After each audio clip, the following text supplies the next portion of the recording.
โอเคสวัสดีทุกคนมาพบกับซองแก้วทานน้อยนะสำหรับคลิปวิดีโอนี้แก้วจะพาทุกคนไปออกกำลังกาย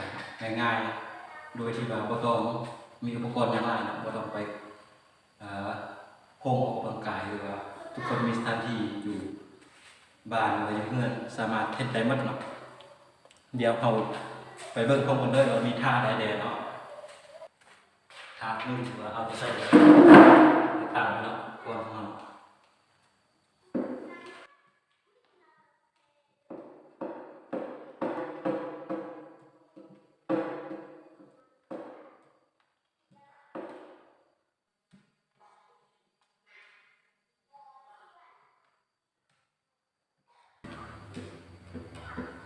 ท่านี้ถือว่าจะช่วยให้กล้ามโตเป็นประมาณ15 วิถึง20 วิต่อเซต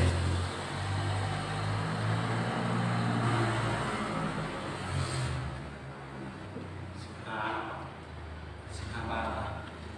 พักผ่อน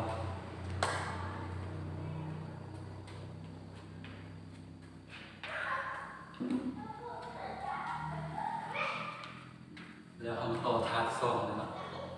ถาดซองนี่มัน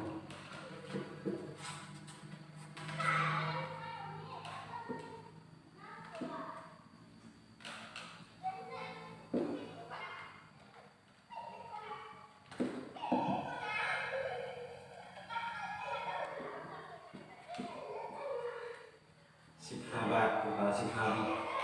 ต่อทางนี้ก็ถือว่าสร้างการงานผม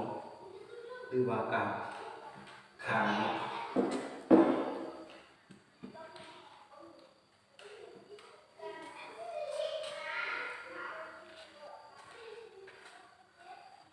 ท่าต่อไป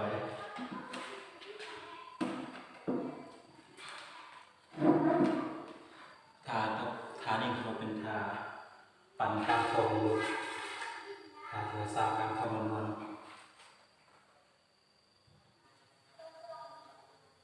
ไปกันเลย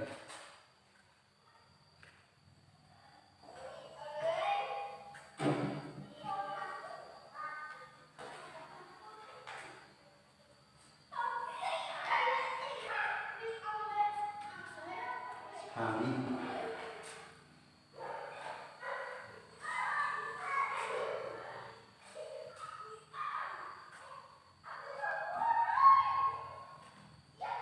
ซ้ายขวา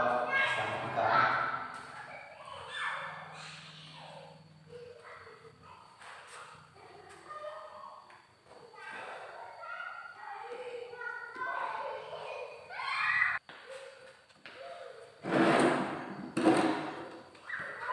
ท่าที่3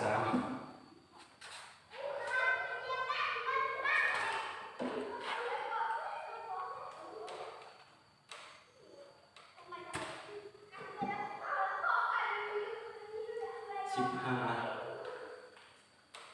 วินาทีคือเก่าตัวทาเนาะ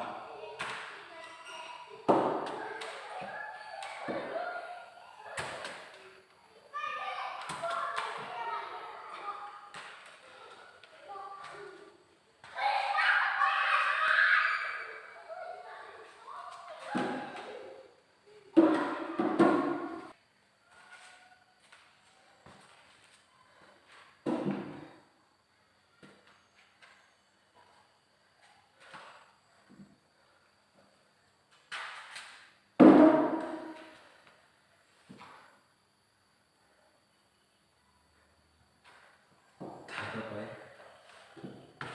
ซ้ายขวาขวาซ้าย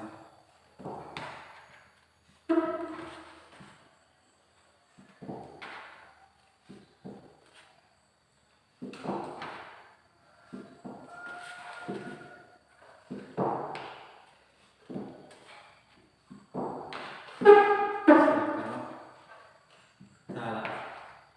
15 บาทสลับกัน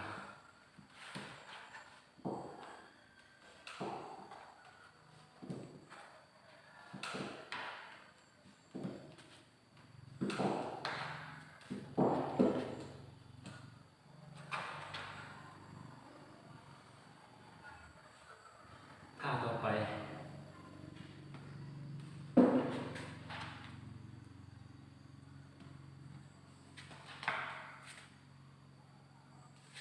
กางก้น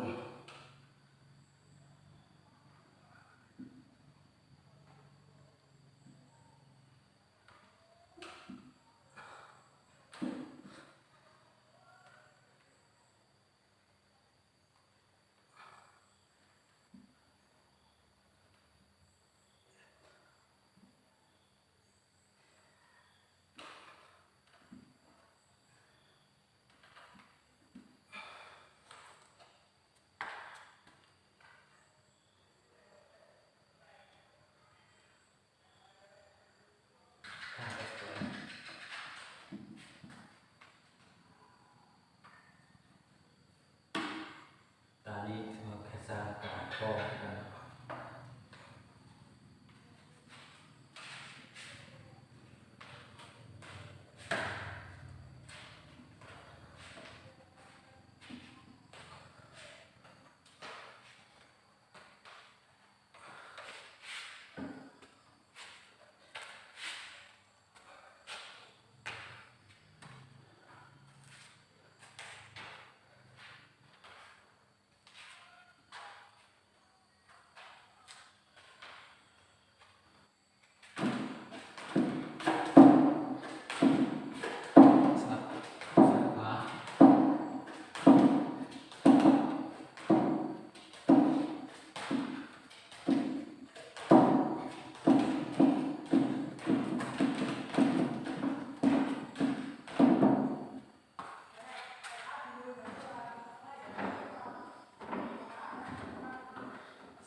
มา